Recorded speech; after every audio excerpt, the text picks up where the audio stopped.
यो यो यो सबसे पहले तो बड़ी ही शर्मिंदगी के साथ मैं अपनी YouTube फैमिली से माफी मांगना चाहता हूँ। आप कहाँ थे ज्ञानी बाबा?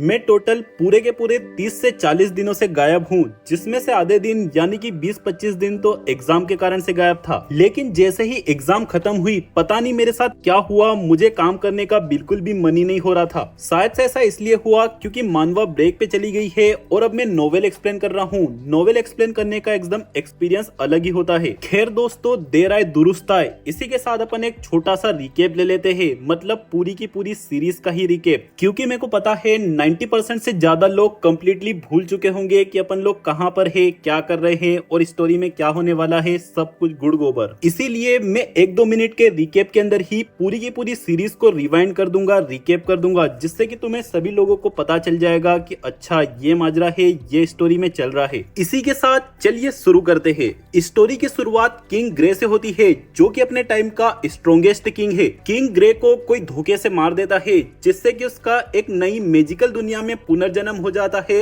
आर्थर लेवाइन के रूप में। आर्थर धीरे धीरे करके ग्रो होता है और एक ट्विन हॉर्न्स नाम की टीम से मिलता है, जो कि उसी के फादर की टीम होती है। आर्थर काफी ज्यादा टैलेंटेड होता है, इसीलिए बाकी की स्टडी करने के लिए आर्थर जायरस सिटी चला जाता है। लेकिन बीच रास्ते में ही इन लोगों के साथ एक एक्सीडेंट हो जाता है, जिससे कि आर्थर सिल्विया नाम की एक ड्रैगन से मिलता है। सिल्विया आर्थर की काफी ज्यादा मदद करती है, लेकिन सिल्विया की डेथ हो जाती है। फिर आर्थर यहाँ से आगे बढ़ जाता है और मिलता है एक टेसिया नाम की एल्फ से, जो कि उसे अपने साथ एल्नोर किंगडम में लेके चली जाती है। टेसिया एल्नोर किंगडम की प्रिंसेस होती है। अब आर्थर कुछ सालों के लिए एल्नोर किंगडम में ही रुक जाता है। आगे जाकर आर्थर जायरस सिटी में वापस आ जाता है अपने पेरेंट्स के पास और एक एडवेंचरर बनने का डिसाइड करता है। आर्थर अपनी आइडेंटिटी चेंज करके अपना नाम नोट रख लेता है और एक एडवेंचरर बनने में कामयाब हो जाता है। फिर आर्थर की मुलाकात एक ल्यूकस वाइक्स नाम के कमीने से होती है, जो कि बहुत बड़ा कमीना होता है। आर्थर ल्यूकस को जान से मार देता है, जिससे कि आर्थर एक बड़ी परेशानी में फंस जाता है।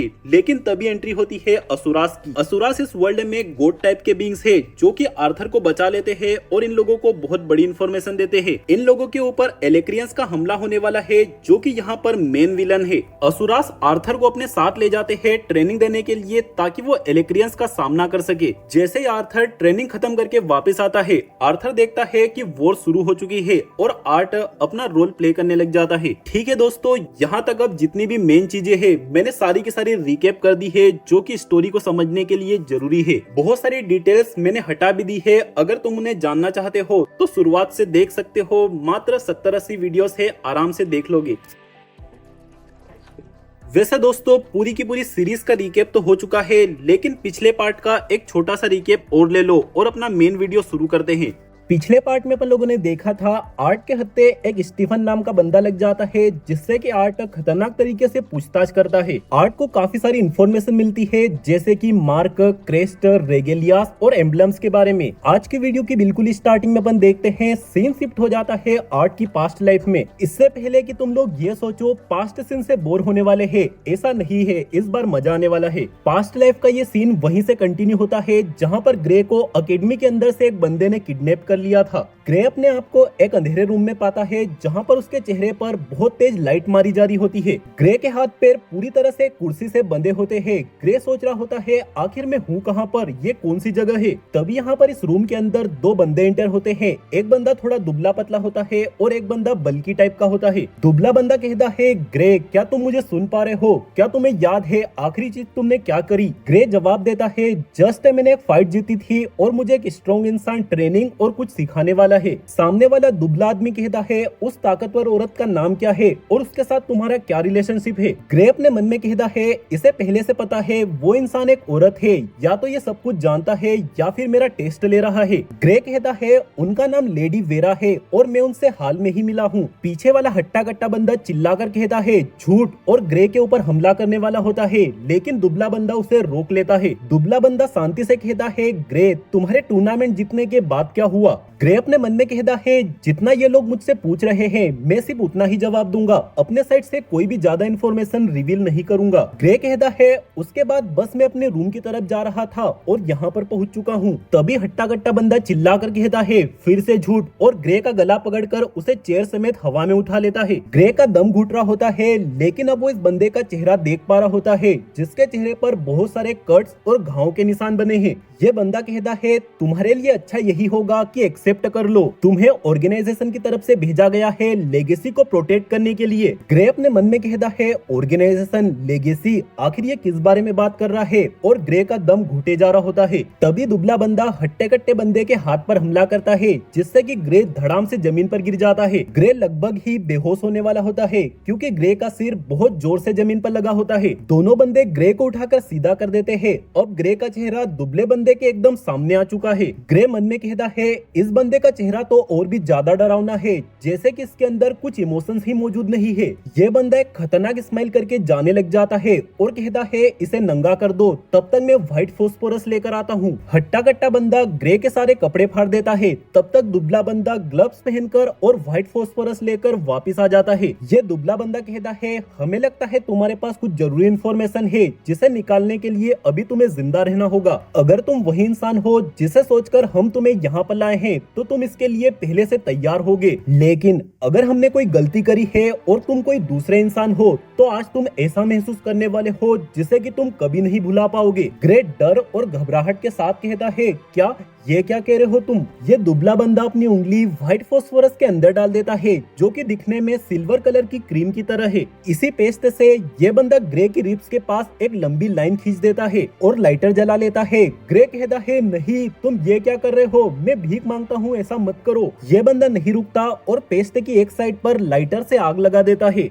जैसे ही आग जनरेट होती है ग्रे को एक ऐसा पेन फील होता है जिसके बारे में ग्रे ने कभी सोचा तक नहीं था कि इस तरह का भी कोई पेन एग्जिस्ट करता है। ग्रे को ख्याल आता है आज से पहले भी मैं कई बार नॉर्मल तरीके से जल चुका हूँ, लेकिन जो दर्द आज मुझे महसूस हो रहा है इसके कंपैरिजन में वो दर्द तो किसी मजे की तरह थे। ग्रे बहुत ही ज्यादा जोर से चिल्ला रहा होता है, इतनी जोर से जैसे कि उसका गला फटने को कर रहा है। कुछ घंटे बीत जाते हैं लेकिन ये दर्द कम होने की बजाय और ज्यादा बढ़ रहा होता है। ग्रे बहुत लंबे टाइम से अभी तक चिल्ला रहा होता है जिससे कि ग्रे का गला बहुत ज्यादा बैठ चुका है और उसके आंसू पूरी तरीके से सूख चुके हैं। यह दर्द कुछ घंटों तक लगातार ऐसा का ऐसा बना रहता है, फिर जाकर कहीं थोड़ा शांत होने लगता है। लेकिन वो दुबला बंदा फिर से आ जाता है और उसी पेस्ट से ग्रे के शरीर पर दूसरी जगह पर एक और लंबी लाइन खींच देता है। ग्रे अपनी दबी हुई आवाज में चिल्लाकर कहता है नहीं प्लीज तुम ऐसा क्यों कर रहे हो। ये बंदा कुछ भी नहीं कहता और लाइटर की मदद से इस लाइन के ऊपर फिर से आग लगा देता है। इतनी देर से ग्रे के मन में ख्याल आ रहे होते हैं कि मैं बहुत जल्द मरने वाला हूँ,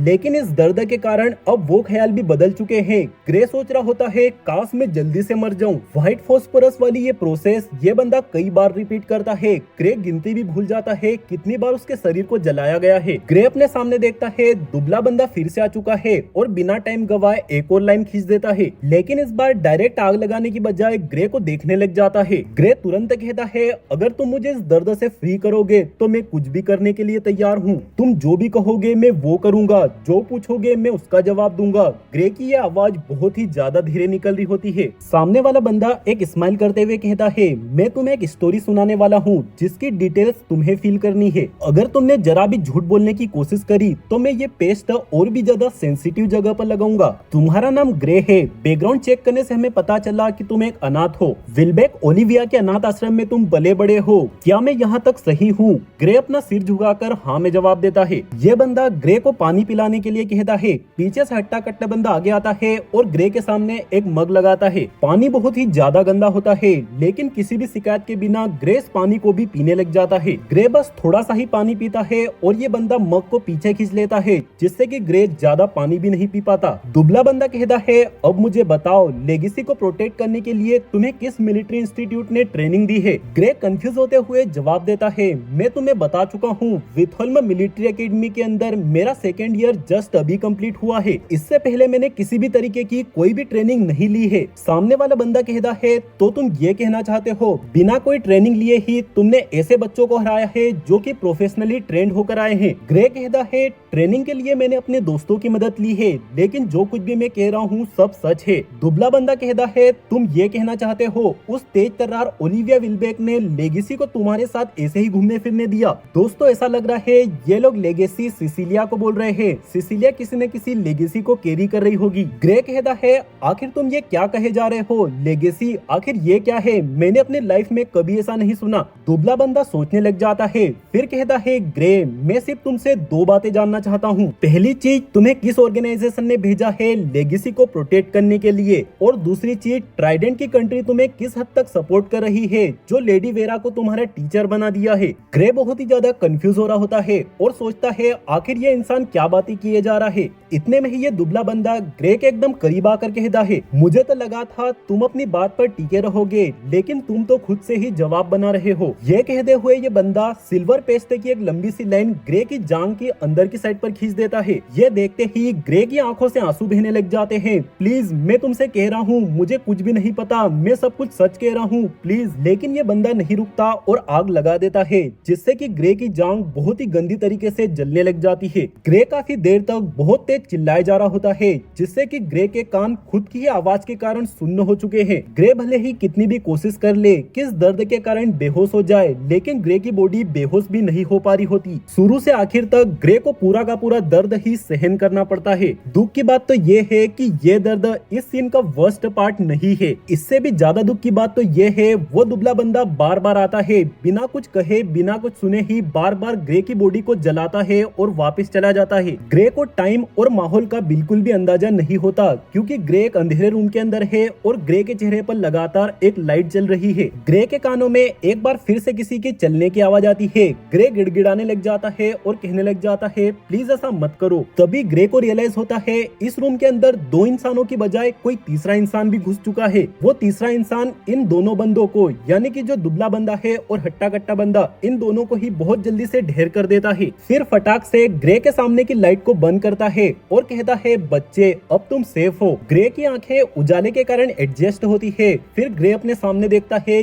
ये तो लेडी वेरा है। लेडी वेरा आ जाती है और ग्रे को बचा लेती है। इसी के साथ सीन वापस प्रेजेंट लाइफ में शिफ्ट हो जाता है। अगर मैं सच कहूँ तो मुझे तो ग्रे को टॉर्चर होता देख बहुत मजा आया। कहने का मतलब स्टोरी के हिसाब से बहुत दिनों बाद कुछ ऐसा थ्रिलिंग देखने को मिला है। प्रेजेंट लाइफ में अपन आर्ट को देखते हैं जो कि पापा की परी बनकर बादलों में उड़ रहा होता है, क्योंकि व्हाइट कोर के कारण अब ये बंदा बिना सिल्वी की मदद से भी उड़ सकता है। आर्ट अपने मन में कहता है उस एलेक्रियन के साथ पूछताछ करने के कारण मेरी ये वाली मेमोरीज भी ताजा हो चुकी है। फ्रस्ट्रेट होने के अलावा मैं और कुछ भी नहीं कर सकता। मैंने कसम खा के रखी है कि मैं इस लाइफ को अपनी पुरानी लाइफ की तरह नहीं जीने वाला। आर्ट इस वक्त एल्शायर फॉरेस्ट के ऊपर उड़ रहा होता है, जहाँ से वो क्लियरली नीचे की साइड पर लड़ाई होते हुए सुन पा रहा होता है। इस वक्त आर्ट वॉल्स के पास जा रहा है, जहाँ पर आज से पहले आर्ट कभी नहीं गया है। आर्ट वॉल्स की साइड पर बढ़ रहा होता है, तभी अचानक से आर्ट के ऊपर एक स्पेल से हमला हो जाता है। आर्ट काफी आसानी से इससे बच जाता है और ये हमला किसी दुश्मन ने नहीं किया, बल्कि डिकेतिन के ही एक सोल्जर ने किया है। उस सोल्जर को लगा था कि आर्ट कोई दुश्मन वगैरह है। इसी के साथ आर्ट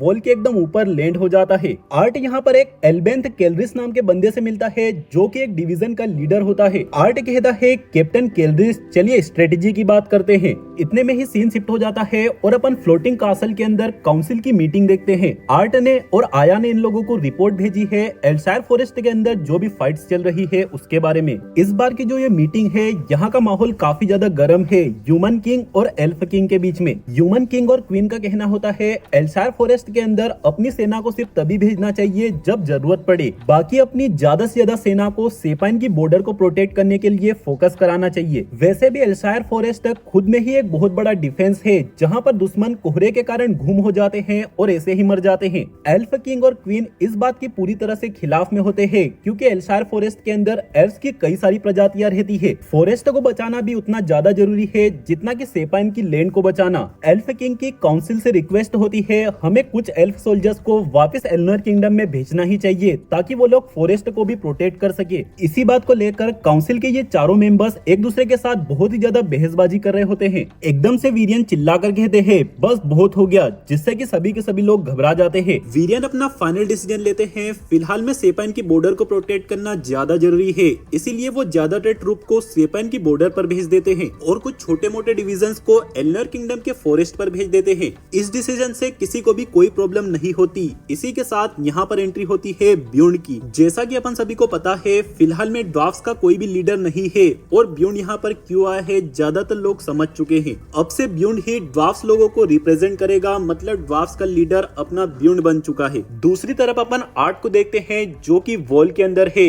ये सिर्फ नाम की वॉल है, बाकी इसके अंदर बहुत कुछ है। आर्ट यहाँ पर बहुत सारे फ्लोर्स देखता है और बहुत सारे सोल्जर्स को जो कि हर वक्त लड़ने के लिए तैयार है। यहाँ पर बहुत सारे ऐसे मेजेस भी है जो कि लगातार वेपन्स बनाते रहते हैं फाइट के लिए। साथ ही साथ बहुत सारे मर्चेंट्स और एडवेंचरर लोगों से ये जगह पूरी की पूरी भरी पड़ी है। ये लोग अपने पास से कोई भी सामान इन सोल्जर्स को बेचते हैं, जिससे कि सोल्जर्स को वॉर में मदद मिलती है और ये लोग आसानी से पैसे कमा लेते हैं। आर्ट ये देखकर काफी इंप्रेस होता है, क्योंकि जितना की आर्ट ने उम्मीद लगाई थी वो उससे ज्यादा मजेदार जगह है। थोड़ी देर चलते हुए आर्ट और एल्बेंथ एक शांत रूम की तरफ बढ़ते हैं, जहाँ पर कुछ कैप्टन्स के बीच में मीटिंग चल रही होती है। यहाँ पर इन सभी कैप्टन्स के बीच में एक हेड कैप्टन मौजूद होता है, जिसका नाम है ट्रोडियस, यानी कि जैस्मिन के फादर। जैस्मिन के फादर की यहाँ पर एंट्री हो चुकी है, जिनके बारे में अपन जानने वाले हैं। आर्ट थोड़ा बहुत ट्रोडियस के बारे में ऑलरेडी जानता है। जैसे ही आर्ट कैप्टन्स के रूम के अंदर इंटर होता है, ट्रोडियस फटाक से उठ जाता है और झुक के आर्ट को सैल्यूट करता है। जनरल आर्थर लेवाइन, मेरा नाम ट्रोडियस फ्लेम्सवर्थ है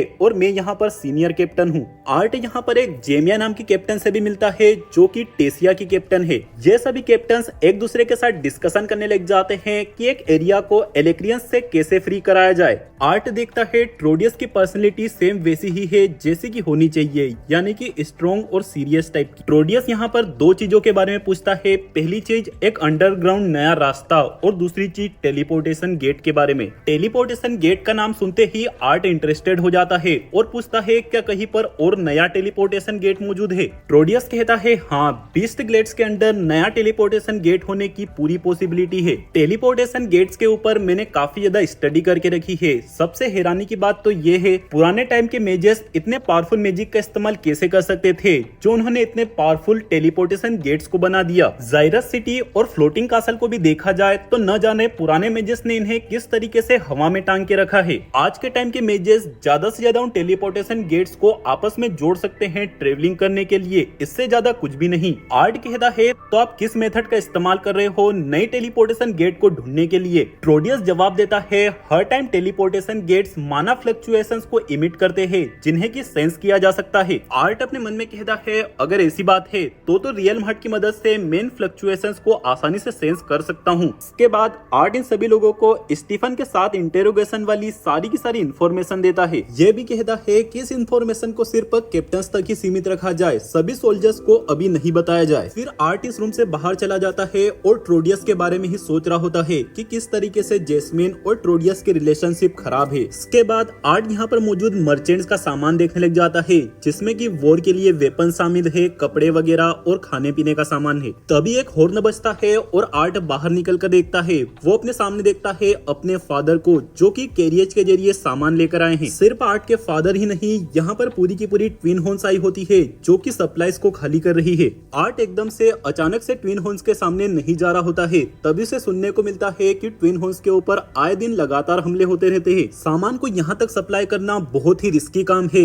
ये सुनकर आर्ट की चिंता बहुत ही बढ़ जाती है। जैसे ही आर्ट अपने मदर फादर के सामने आता है, आर्ट को थोड़ा सा अजीब फील होता है, क्योंकि इनका रिलेशनशिप पहले की तरह नहीं है। लेकिन एलिस और रे अपनी साइड से बेस्ट बिहेव करते हैं और आर्ट को गले लगाते हैं, जिससे कि आर्ट को अच्छा फील होता है। आर्ट ट्विन हॉर्न से भी मिल लेता है। फिर ये सभी लोग एक बार जैसी जगह पर चले जाते हैं बातचीत और एंजॉय वगैरह करने के लिए। आर्ट बताता है कि मैं व्हाइट कोर पर पहुंच चुका हूं, जिसे सुनकर सभी के सभी काफी इंप्रेस होते हैं और इन लोगों के बीच में नॉर्मली बातचीत होना शुरू हो जाती है। रे और आर्ट के बीच में थोड़ी सी बहसबाजी हो जाती है। आर्ट बार बार ये कह रहा होता है आप दोनों को वॉर छोड़कर वापस घर आ जाना चाहिए। आर्ट गुस्से में यहाँ से चला जाता है और बाहर जाकर अकेले में जैस्मिन से मिलता है और बातचीत करने लग जाता है। दोनों के बीच में नॉर्मली बातचीत होती है, जिससे कि आर्ट को बेटर फील होता है। फिर आर्ट जैस्मिन को अलविदा कहकर वापस फ्लोटिंग कासल में चला जाता है। आर्ट डायरेक्ट एली और सिल्वी के सामने जाता है। इन तीनों के बीच में नॉर्मली बातचीत होने लग जाती है, जहाँ पर एली बताती है मैं अब लाइट रेड कोर पर पहुंच चुकी हूँ और सिल्वी भी अपने ह्यूमन फॉर्म को अच्छे से अडेप्ट करते जा रही है।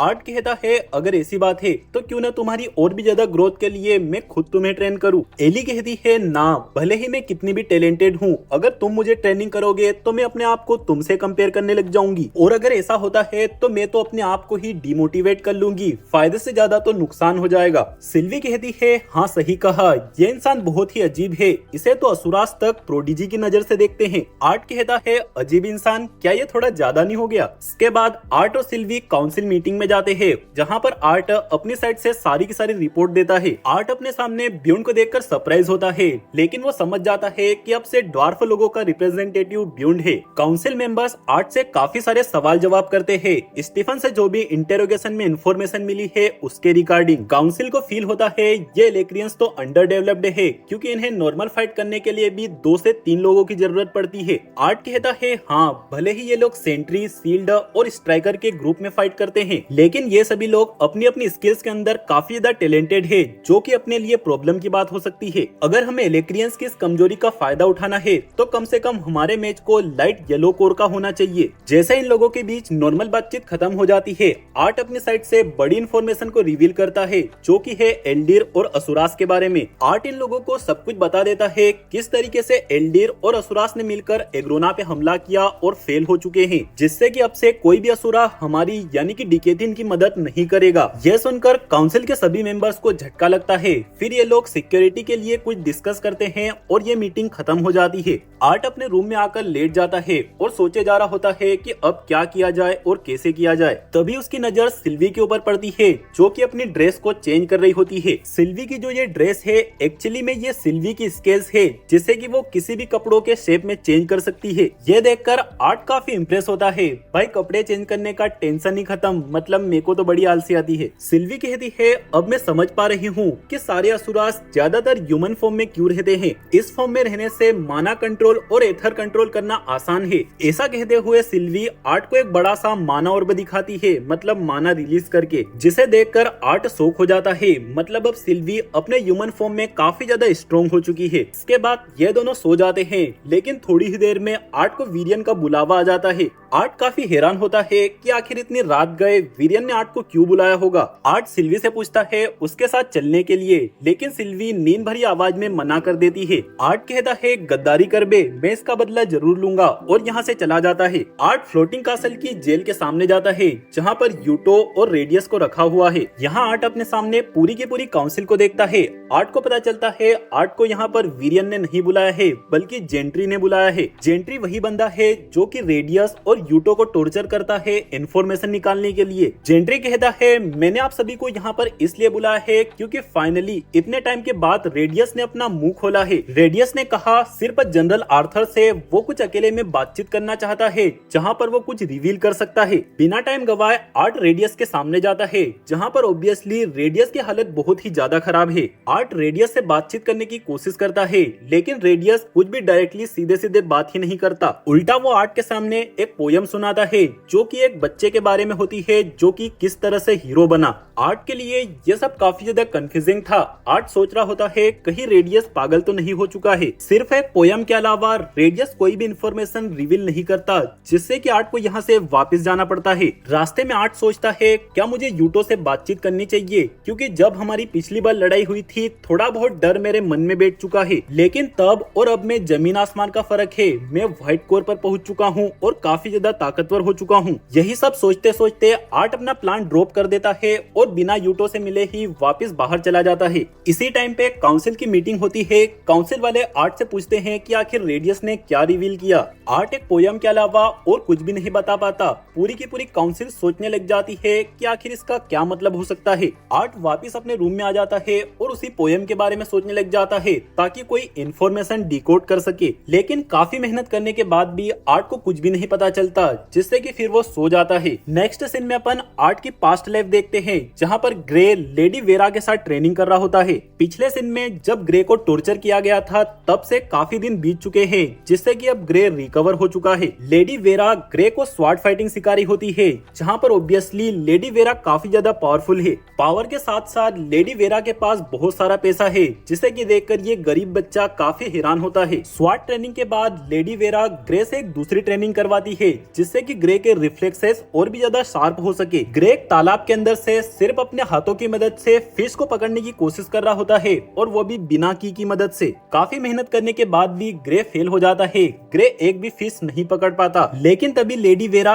एक ही झटके में फिश पकड़ लेती है और बताती है इस तरह से पकड़ना है। ग्रे काफी इंप्रेस होता है और कहता है आखिर ये कैसे हुआ। लेडी वेरा कहती है रिएक्ट करने और रिस्पॉन्ड करने में बहुत ज्यादा फर्क होता है। जनरली तुम सिर्फ रिएक्ट करते हो, तुम्हें रिस्पॉन्ड करना सीखना होगा। ग्रे इस बात को अपने मन में डाल लेता है, फिर लेडी वेरा की कार से अपने स्कूल चला जाता है। अकेडमी के अंदर इंटर होते ही ग्रे नोटिस करता है यहाँ का माहौल कुछ चेंज लग रहा है। अकेडमी के अंदर ग्रे अपने सामने बहुत सारे ऐसे ऑफिसर्स को देखता है जो कि स्पेशल मिशंस के लिए होते हैं। अगर ये ऑफिसर्स यहाँ पर मौजूद है और इधर उधर भाग रहे हैं, मतलब जरूर से कुछ सीरियस गड़बड़ है।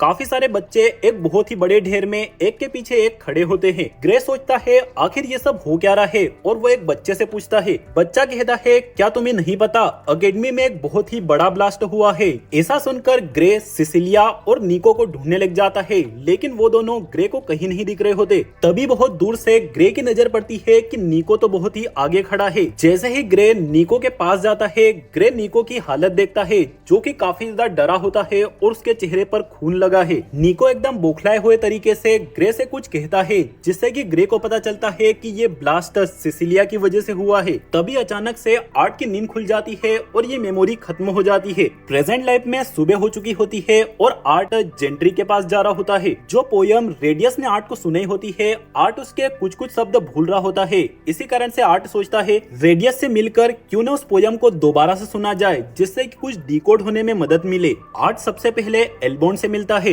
एल्बोंड वही बंदा है जो कि प्रिजन को गार्ड करके रखता है। आर्ट देखता है एल्बोंड तो गहरी नींद में सो रहा है। इसी कारण से आर्ट अपनी प्रेजेंस को छुपाकर अंदर जाने की कोशिश करता है। आर्ट एल्बोंड का टेस्ट ले रहा होता है, लेकिन एल्बोंड के सेंसेस काफी ज्यादा शार्प है, जिससे कि वो बहुत आसानी से आर्ट को पकड़ लेता है। ये देखकर आर्ट इंप्रेस हो जाता है और एल्बोंड की तारीफ करता है। फिर ये दोनों साथ में जेंट्री के पास चले जाते हैं। इसके बाद जैसे ही जेंट्री रेडियस के लॉकर को खोलता है, भाई साहब ये तीनों अपने सामने देखते हैं जेंट्री का एक असिस्टेंट और रेडियस दोनों के दोनों मरे पड़े हैं। फटाक से आर्ट यूटो के पास जाता है यूटो को देखने के लिए। आर्ट सोच रहा होता है कहीं यूटो यहाँ से छूटकर भाग तो नहीं गया, लेकिन आर्ट देखता है ऐसा नहीं है। यूटो अपनी जगह पर पूरी तरीके से बंधा पड़ा है और यूटो के चेस्ट पर भी ब्लैक स्पाइक्स गड़े हुए हैं। यूटो आर्ट को देखकर स्माइल करता है और थोड़ी ही देर में यूटो भी मर जाता है। भाई साहब आर्ट, एल्बोंड और जेंट्री, इन तीनों के सामने ये तीनों के तीनों बंदे मरे पड़े हुए हैं। पता नहीं इस जेल के अंदर इतनी सिक्योर जगह पर कौन आया होगा